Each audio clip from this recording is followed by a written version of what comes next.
नमस्कार शेतकरी बांधवांनो, मी ईशा जगताप कृषी दर्शन कार्यक्रमात आपलं मनापासून स्वागत आहे। आपल्या भारत देशात जवळपास 65 ते 70% लोकसंख्या उदरनिर्वाहासाठी प्रत्यक्ष किंवा अप्रत्यक्षरित्या शेतीवर अवलंबून असते। म्हणूनच शेती हा व्यवसाय आपल्या भारतीय अर्थव्यवस्थेचा कणा मानला जातो।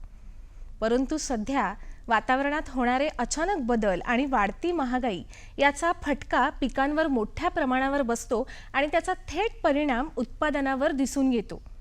अशा परिस्थितीत शेतकरी वर्गावर होणारे दुष्परिणाम टाळण्याच्या दृष्टीने किमान आधारभूत किंमत धोरण अत्यंत फायदेशीर ठरताना दिसून येत आहे। आज आपण या संदर्भातच माहिती जाणून घेणार आहोत। आजचा आपला विषयच आहे किमान आधारभूत किंमत धोरण। या विषयावर आपल्याला माहिती देण्यासाठी उपस्थित आहेत महात्मा फुले कृषी विद्यापीठ राहुरीच्या कृषी अर्थशास्त्र विभागाचे कृषी अर्थशास्त्रज्ञ डॉक्टर संजय बाबाजी सपकाळ सर। सरांचा या विषयावर अत्यंत दांडगा अभ्यास आहे। नमस्कार। नमस्कार। कार्यक्रमात आपलं खूप खूप स्वागत आहे। धन्यवाद मॅडम। करायची चर्चेला सुरुवात? हो नक्की। सर, कार्यक्रमाच्या अगदी सुरुवातीला आम्हाला हे जाणून घ्यायला आवडेल की किमान आधारभूत किंमत धोरण म्हणजे नेमकं काय आणि ते का महत्त्वाचं आहे? मॅडम, आपण जर पाहिलं तर कोणतीही वस्तू तिचा बाजारभाव ठरते वेळी तिचा बाजारातील मागणी आणि पुरवठा याचा विचार केला जातो। परंतु कधीकधी एखादे सुगीचे दिवस असतात, त्यावेळी पीक उत्पादन जास्त येतं, त्याच्यामुळे पीक उत्पादन अधिक आल्यामुळे कधीकधी किमती खूप खाली गडगडतात। अशा वेळी शेतकरी वर्गाला कमीत कमी त्याचा पीक उत्पादन खर्च तरी उपलब्ध व्हावा या दृष्टीने केंद्र सरकार एक हमी देत असतं आणि ते त्या किमान आधारभूत धोरणाअंतर्गत एक किंमत जाहीर करून एक प्रकारे शेतकऱ्याला हमी देत असतं की जर किंमत जाहीर केलेल्या किमतीपेक्षा खाली आली तर आम्ही किमान आधारभूत किंमत धोरणानुसार जाहीर केलेल्या किमतीला तो शेतमाल खरेदी करू, यालाच किमान आधारभूत किंमत धोरण म्हणतात। आता तुम्ही विचारलं की याची किती गरजेचं आहे शेतमाल किंमत धोरण, तर तुम्ही पाहिलं तर शेतमाल किंमत धोरण याची गरज ही खूप अनन्यसाधारण आहे। कारण आपण पाहिलं तर आपला जवळजवळ 65 ते 70% शेतकरी, जसं की तुम्ही सुरुवातीलाच तुमच्या इंट्रोडक्शनमध्ये सांगितलं की 65 ते 70% शेतकरी हा प्रत्यक्ष व अप्रत्यक्षरित्या शेतीवर अवलंबून आहे। त्यामुळे शेतीवर अवलंबून असणाऱ्या शेतकऱ्याचा पीक उत्पादन खर्च हा त्याला कमीत कमी त्याच्या पीक उत्पादन खर्च तरी त्याला उपलब्ध करून देऊन त्याचा पीक उत्पादन प्रक्रियेत संतोष टिकवून ठेवणं ही केंद्र सरकारची एक नैतिक जबाबदारी असते। त्याचबरोबर आपण पाहिलं तर आपल्या देशामध्ये जी काही दारिद्र्य रेषेखालील लोकसंख्या आहे ती 22% अधिक आहे। त्यामुळे अशा लोकांना त्यांच्या आर्थिक स्तरावर अन्नधान्य उपलब्ध करून देणं हे सुद्धा एक जोखमीचं काम आहे आणि ते केंद्र सरकारला तो इंद्रधनुष्य पेलवायचा आहे।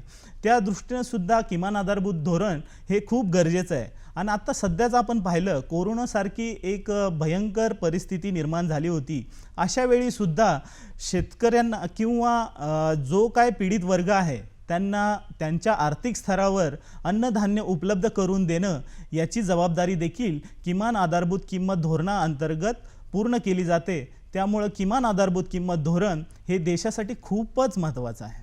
सर, आपण सांगितलं की किमान आधारभूत किंमत धोरणात केंद्र सरकारकडून पिकांची किंमत ठरवली जाते। ही किंमत ठरवताना कोणकोणते निकष लक्षात घेतले जातात आणि नेमकं केंद्र सरकारचं कोणतं विभाग यात लक्ष घालतं? किमान आधारभूत किंमत धोरण हे केंद्र सरकार जाहीर करत असतं।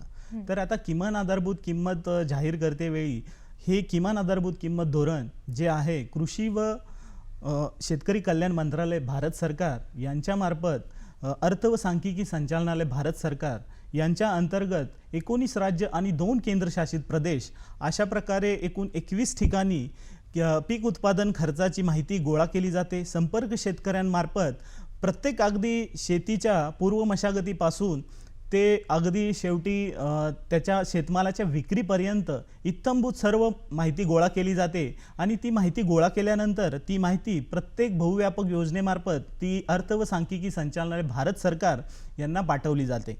तिथं माहिती पाठवल्यानंतर त्या माहितीचं पृथक्करण विश्लेषण केलं जातं आणि त्यामध्ये खर्च अ, खर्च ब, खर्च क अशा प्रकारे 3 गटात त्याचं वर्गीकरण केलं जातं. खर्च अ मध्ये जर पाहिलं आपण तर त्यामध्ये खेळते भांडवल याचा विचार केला जातो. खेळते भांडवल म्हणजे शेतकऱ्याचा दैनंदिन जो काही खर्च होतो पीक उत्पादन प्रक्रियेतील, जसं की त्याचं मजुरी असेल, मनुष्यबळ मजुरी असेल, बैलजोडी मजुरी असेल किंवा यांत्रिक मजुरी असेल किंवा बियाणे असतील, खतं असतील, पीक संरक्षण असेल, अशा प्रकारे प्रत्येक गोष्टची पीक उत्पादन खर्चासाठी त्याला दैनंदिन वापरात जी लागते तर ती सर्व खर्च या खेळत्या भांडवलामध्ये घेतला जातो. त्याच्यानंतर त्यामध्ये या खेळत्या भांडवलावर एक ठराविक प्रचलित व्याजदर आकारला जातो जो सध्या 10% आकारला जातो.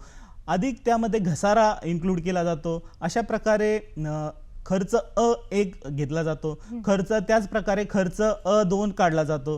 खर्च ब1 काढला जातो. खर्च ब2 काढला जातो. तर खर्च ब मध्ये जर आपण विचार केला तर खर्च ब मध्ये खर्च अ अधिक जमिनीचा खंड त्याचबरोबर जे स्थिर भांडवल आहे त्या स्थिर भांडवलावरील एक व्याजदर ठरवतो आणि तो व्याजदर आकारला जातो जेणेकरून शेतकऱ्याचं जे काही मशिनरी असेल, यंत्र असतील त्याच्यावर जे काय आहे तर त्याचं व्याज आकारलं जातं कारण त्याचा एक प्रकारे खर्च झालेला असतो. तो खर्च ब मध्ये घेतला जातो.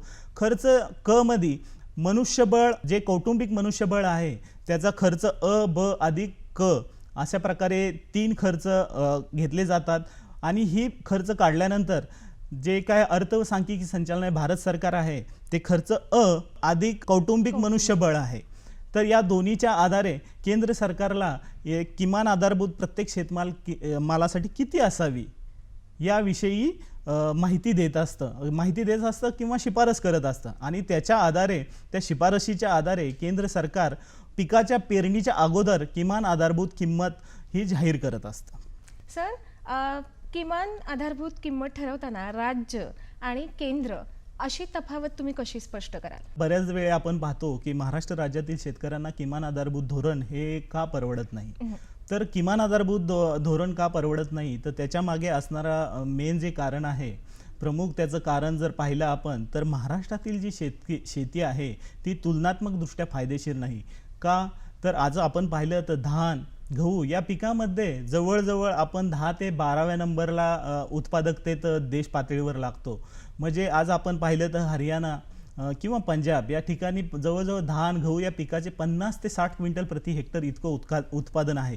पण आज आपल्या महाराष्ट्रात जर पाहिलं तर त्याचं उत्पादकता फक्त 15 ते 20 क्विंटल प्रति हेक्टर आहे. त्यामुळे साहजिकच आहे की जे काय आपली तफावत आढळते उत्पादन खर्चात तो आपला उत्पादन खर्च महाराष्ट्र राज्यात हा जास्तच येतो केंद्र सरकारच्या मानाने. आणि जर आपण पाहिलं तर किमान आधारभूत किंमत जाहीर करते वेळी बऱ्याच जणांचा गैरसमज आहे की केंद्र सरकार सर्व राज्यातून माहिती गोळा करते आणि ती माहिती गोळा करून एक त्याची साधारण सरासरी काढून मग त्या सरासरीच्या आधारे किंमत जाहीर करतं. पण तसं नाही. तर यामध्ये काय आहे तर यामध्ये एक वेटेड मीन असतो. वेटेड मीन घेतला जातो. वेटेड मीन म्हणजे समजा पंजाब, हरियाणा या राज्यामध्ये धान आणि गहू पिकाचं 100%तलं जर 80% प्रोडक्शन असेल, उत्पादन असेल तर 80% वेटेज हे त्या पंजाब आणि हरियाणा राज्यामध्ये असणाऱ्या पीक उत्पादन खर्चाला दिलं जातं. मग साहजिकच आहे आपली 15 ते 20 क्विंटल प्रति हेक्टर उत्पादकता आणि त्यांची 60 क्विंटल प्रति हेक्टर उत्पादकता. त्याच्यामुळे साहजिकच आहे हा खूप मोठा आपल्याला विरोधाभास दिसतो.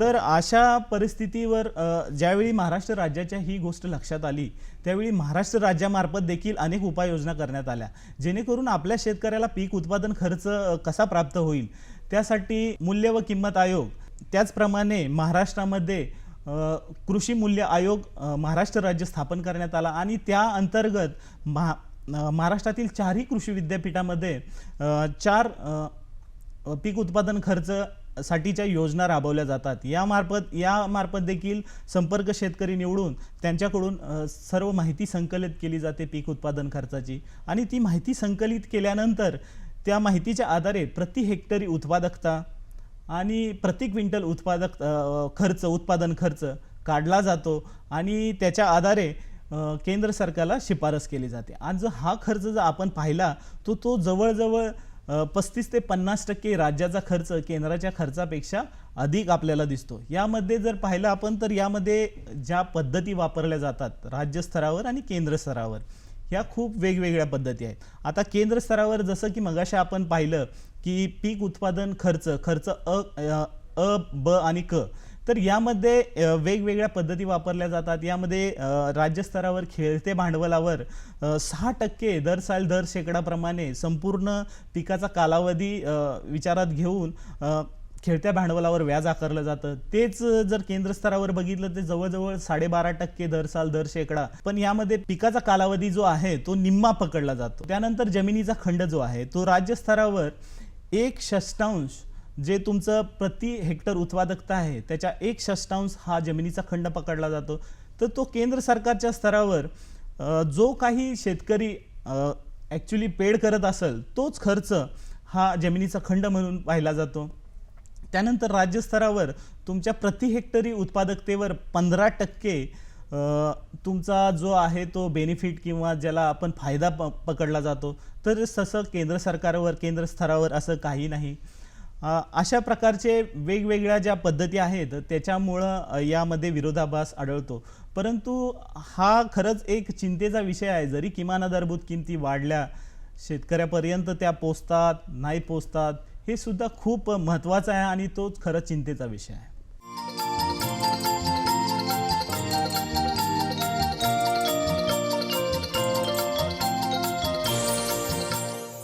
आपलं राज्य महाराष्ट्र राज्य आणि इतर राज्यांतील उत्पादन खर्चात विरोधाभास दिसून येतो असं आपण म्हणालात. पण मग या धोरणाचा अमुक टक्के शेतकऱ्यांना फायदा झाला किंवा हे धोरण इतक्या शेतकऱ्यांपर्यंत पोहोचलं, याचं मोजमाप कोणत्या निकषांआधारे केलं जातं? एखादं धोरण ज्यावेळी जाहीर होतं त्यावेळी ते धोरण सर्वसामान्य शेतकऱ्यापर्यंत पोचलं का नाही पोचलं, त्याचा फायदा किती शेतकऱ्याला झाला, हे सुद्धा अगदी चर्चेचा किंवा चिंतेचा विषय आहे. तर या संदर्भातच अनेक स्तरावरून आवाज उठवले गेले. त्यावेळी आत्ता सध्या मागच्या लोकसभेमध्ये आपल्या देशाचे कृषी व शेतकरी कल्याण मंत्री श्री नरेंद्रसिंग तोमर साहेब, भारत सरकार यांनी जाहीर केलेल्या अहवालानुसार फक्त 14% शेतकऱ्यांनाच किमान आधारभूत किंमत धोरणाचा फायदा होतो.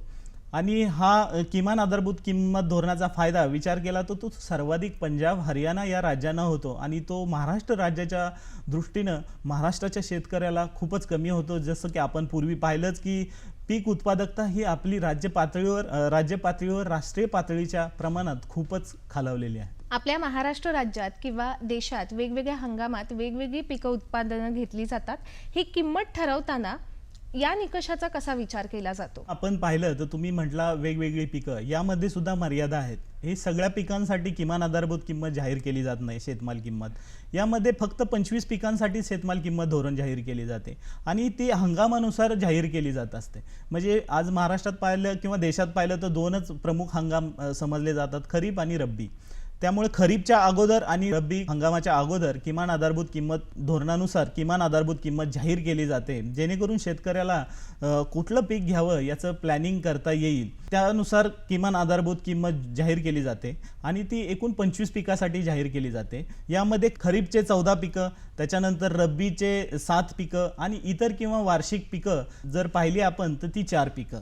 तर आपण ही पीकनिहाय जर पाहिलं, आपण प्रत्यक्ष पीकनिहाय या गोष्टी जर पाहिल्या तर तृणधान्य जी आहेत ती जवळजवळ 7 तृणधान्य आहेत. त्यामध्ये धान, गहू, ज्वारी, बाजरी, मका, बार्ली किंवा नाचणी या पिकांचा समावेश होतो. कडधान्य म्हणजे डाळवर्गीय पिकं, याचा विचार केला तर हरभरा, तूर, मूग, उडीद, मसूर या पिकांचा समावेश आहे. त्याच्यामध्ये तेलवर्गीय पिकांचा जर विचार केला, तेलवर्गीय पिकामध्ये भुईमुग, सोयाबीन, करडई, मोहरी, सूर्यफूल, तोरिया या पिकांचा समावेश केला जातो.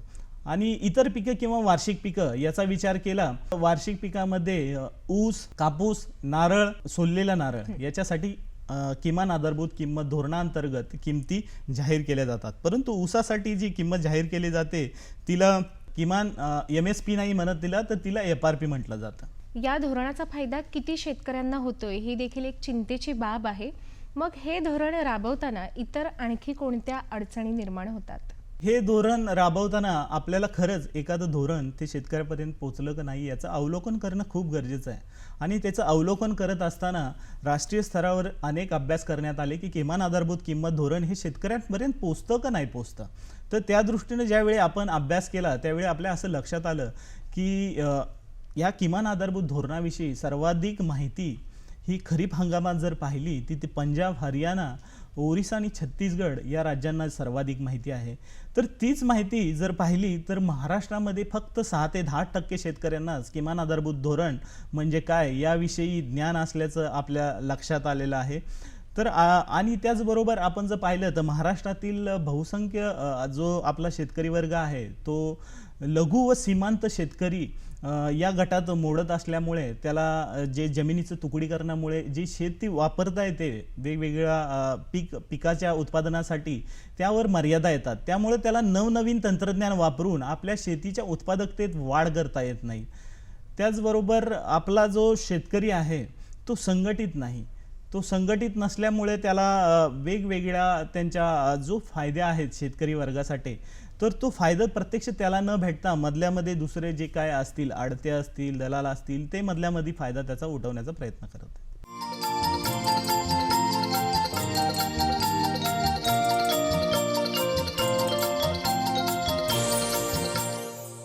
या धोरणाबाबत जास्तीत जास्त शेतकऱ्यांना माहिती मिळावी आणि त्याचा फायदा जास्तीत जास्त शेतकऱ्यांपर्यंत पोहोचावा यासाठी आपण काय उपाययोजना सुचवाल?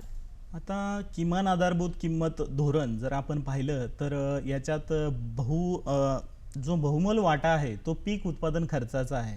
या व्यतिरिक्त यामध्ये आंतरराष्ट्रीय बाजारातील शेतमालाचा भाव, आंतरराष्ट्रीय आयात निर्यात किंवा जो व्यापार समतोल आहे, पिकाचं नियोजन या सारख्या अनेक 14 गोष्टींचा विचार करून किमान आधारभूत किंमत धोरण जाहीर केलं जातं. तर यामध्ये आता जर आपण पाहिलं तर महाराष्ट्राच्या दृष्टीनं चिंतेची बाब आहे की पीक उत्पादन खर्च हा आपला राष्ट्रीय पातळीवरील पीक उत्पादन खर्चापेक्षा अधिक आहे. तर तो कमी कसा करता येईल? तर तो कमी करण्यासाठी आपल्याकडे फक्त 3च पर्याय आहेत. एक तर आपल्या पिकाची उत्पादकता वाढवणे, दुसरा आहे तो आपल्या पिकाचा पीक उत्पादन खर्च कमी करणे आणि जो तिसरा मुद्दा आहे तिसरा म्हणजे आपल्या शेतकऱ्याला त्याच्या शेतमालाला योग्य बाजारभाव उपलब्ध करून देणे. अशा प्रकारे 3 मार्गानेच आपण आपला शेतकरी समृद्ध करू शकतो. तर त्या दृष्टीने आपण पाहिलं की आपल्या महाराष्ट्रातील शेतकऱ्याला फक्त 6 ते 10% शेतकऱ्यालाच किमान आधारभूत किंमत धोरणाविषयी जागरूकता आहे. तर त्यामुळे कुठेतरी आपल्याला एक शेतकरी वर्गाला किमान आधारभूत धोरण काय आहे, त्याच्यात किमती कशा ठरवल्या जातात, आपण तुलनात्मक दृष्ट्या फायदेशीर कुठलं पीक घेतलं पाहिजे याविषयी शेतकरी वर्ग अनभिज्ञ आहे. तर त्याला एक वेगळी जागरूकता जसं की आपण अवेअरनेस कॅम्पेन राबवलं पाहिजे की जेणेकरून शेतकरी वर्गाला समजेल की आपल्याला काय कुठल्या गोष्टी करता येतील किंवा शेतकरी मित्रांनी आपले जे पीक घेत असतो ते तुलनात्मक दृष्ट्या फायदेशीर असणारं पीक घ्यावं. त्यांनी आपल्या शेतमालाचा जो आहे खर्च आहे तो प्रत्येक वेळी लिहून ठेवला पाहिजे की जेणेकरून ते पीक आपल्याला फायदेशीर आहे की नाही आहे याचं त्याला ज्ञान प्राप्त होईल. त्या प्रकारे कृषी विभागामार्फत देखील आपल्या कृषी विभागामार्फत हे किमान आधारभूत किंमत धोरण हे प्रत्येक शेतकऱ्याला माहिती पडेल यासाठी किंवा शेतकऱ्याच्या बांधापर्यंत पोहोचेल यासाठी माहिती उपलब्ध करून दिली पाहिजे. यासारख्या उपाययोजना केल्या पाहिजेत. आणि कृषी विद्यापीठांचा जर विचार केला तर कृषी विद्यापीठाअंतर्गत असणाऱ्या 4 ज्या योजना आहेत पीक उत्पादन खर्च योजनेचा तर त्या उत्पादन खर्च योजनेच्या मार्फत देखील एक अवेअरनेस कॅम्पेन राबवलं पाहिजे. आता या दृष्टिकोनातच महात्मा फुले कृषी विद्यापीठाचे कुलगुरू डॉक्टर PG पाटील सर यांच्या मार्गदर्शनाखाली आमचा विभाग म्हणजे पीक उत्पादन खर्च योजना वेगवेगळे शेतकरी मेळावे आयोजित करून शेतकऱ्यांना किमान आधारभूत धोरण काय असते, त्याच्यासाठी कोणकोणते निकष विचारात घेतले जातात किंवा एक वाजवी किमान गुणवत्ता जी की शेतकऱ्याला किमान आधारभूत किंमत धोरणाचा फायदा व्हावा यासाठी शेतकरी वर्गाला जागृत केलं जातं आहे. अशा प्रकारचे वेगवेगळे उपाययोजना, त्याचबरोबर जे विद्यापीठाचं तंत्रज्ञान आहे की जसं की आपले जे निविष्ट आहेत त्या सुयोग्य प्रमाणात वापर झाला पाहिजे, तर तो वापर व्यवस्थित होण्यासाठी देखील जागृत करण्याचा प्रयत्न केला जातो. आता शेतकरी वर्गाच्या दृष्टीने सुद्धा आता शेतकरीच अल्टिमेट लाभार्थी असल्यामुळे शेतकरी वर्गाला देखील स्वतःहून जागृत होणं गरजेचं आहे. त्यामुळे शेतकरी वर्गाने देखील आता आपण जर पाहिलं तर लघु आणि सीमांत शेतकऱ्यांचं प्रमाण आपल्याकडे खूप जास्त आहे. त्याच्यामुळे आपल्याला नवनवीन तंत्रज्ञान आपल्याला आपल्या शेतीत राबवता येत नाहीत. त्याच्यामुळे शेतकऱ्यांनी एकत्र येऊन गट शेतीसारखा पर्याय निवडला पाहिजे, जेणेकरून शेतकरी वर्गाला एकत्रित येऊन चांगली शेती करता येईल, आपल्या उत्पादकतेत वाढ करता येईल, त्याचबरोबर आपला उत्पादन खर्च कमी करता येईल, जेणेकरून आपण आपल्या राष्ट्रीय पातळीवर आपण एक स्पर्धक म्हणून पाहिलं जाऊ आणि आपला शेतकरी हा किमान आधारभूत धोरणाच्या माध्यमातून समृद्ध होईल. सर, आपण अर्थशास्त्रज्ञ आहात, कृषी अर्थशास्त्रज्ञ. आपल्या महात्मा फुले विद्यापीठातर्फे या विषयाबाबत काही संशोधन सुरू आहे का? जसं की मी सुरुवातीला सांगितलं की अर्थ व सांख्यिकी संचालनालय भारत सरकार यांच्या अंतर्गत एकूण 19 राज्य आणि 2 केंद्रशासित प्रदेश यांच्या मार्फत बहुव्यापक योजना राबवली जाते. त्याप्रमाणे सध्या मी कार्यरत असलेल्या बहुव्यापक योजनेमध्ये एकूण 600 संपर्क शेतकरी आहेत. त्यांच्यामार्फत आम्ही संपूर्ण पीक उत्पादन खर्चाची माहिती गोळा करत असतो. ती माहिती गोळा केल्यानंतर ती माहिती तंतोतंत अर्थ व सांख्यिकी संचालनालय भारत सरकार यांना त्याच्यामध्ये कुठलंही माल प्रॅक्टिसेस न होता कशी पोहोचेल आणि माझा महाराष्ट्रातील शेतकरी कसा समृद्ध होईल यासाठी प्रयत्न करत असतो. त्याचबरोबर आम्ही शेतकरी मेळावे आयोजित करत असतो आणि त्याच्यामार्फत शेतकऱ्यांना किमान आधारभूत किंमत धोरणा संबंधित एक अवेअर करण्याचा प्रयत्न करत असतो. सर, आपण मगाशी या धोरणाबाबत राज्य आणि इतर राज्यांमधील तफावत सांगितलीत. आपल्या महाराष्ट्र राज्यात जिल्हानिहाय तफावत याबाबत काय सांगाल? याचा जर विचार केला तर आपल्याकडे महाराष्ट्र राज्यामध्ये एकूण 9 हवामान विभाग आहेत. कृषी हवामान विभाग, त्याच्या अंतर्गत वेगवेगळे जिल्हे, प्रत्येक जिल्ह्याचं वेगवेगळं वर्गीकरण आहे. प्रत्येक जिल्ह्याला एक वेगवेगळी क्लायमेटिक कंडिशन आहे. तर त्याच्यानुसार प्रत्येक जिल्ह्यामध्ये कोणत्या पिकाला जे फेवरेबल क्लायमेट आहे त्या पिकाकडे शेतकऱ्यांनी वळणं तुलनात्मकदृष्ट्या फायदेशीर जे पीक ठरेल त्याची जास्तीत जास्त पेरणी करून त्याच्या माध्यमातून आपला फायदा कसा होईल किंवा आपला इतर खर्च भागवण्याचा प्रयत्न केला पाहिजे. जसं की आता कृषी विभागामार्फत एक सीडॅप प्रोग्राम म्हणजे कॉम्प्रेहेन्सिव्ह डिस्ट्रिक्ट ॲग्रिकल्चर प्रोग्राम राबवला जातो. त्याच्या अंतर्गत प्रत्येक जिल्ह्यासाठी कोणतं पीक पेरलं जावं किंवा त्याचं किती त्याच्या खाली क्षेत्र असावं त्या पिकाखाली याचं नियोजन केलं जातं. तर त्या नियोजनाचा प्रत्येक जिल्ह्यांनी पुरेपूर वापर केला पाहिजे किंवा अवलंबन केलं पाहिजे की जेणेकरून शेतकरी वर्गाला त्याचा जास्तीत जास्त फायदा होईल. सर, आपण आम्हाला किमान आधारभूत किंमत धोरणाबाबत अत्यंत व्यापक माहिती दिलीत. आपल्या शेतकरी बांधवांना छान असं मार्गदर्शन केलं. परंतु प्रेक्षक हो, आता वेळ झाली आहे इथेच थांबण्याची. सर, आपण वेळात वेळ काढून या ठिकाणी उपस्थित राहिलात त्याबद्दल दूरदर्शन सह्याद्री वाहिनीकडून मी आपले मनापासून आभार व्यक्त करते. धन्यवाद.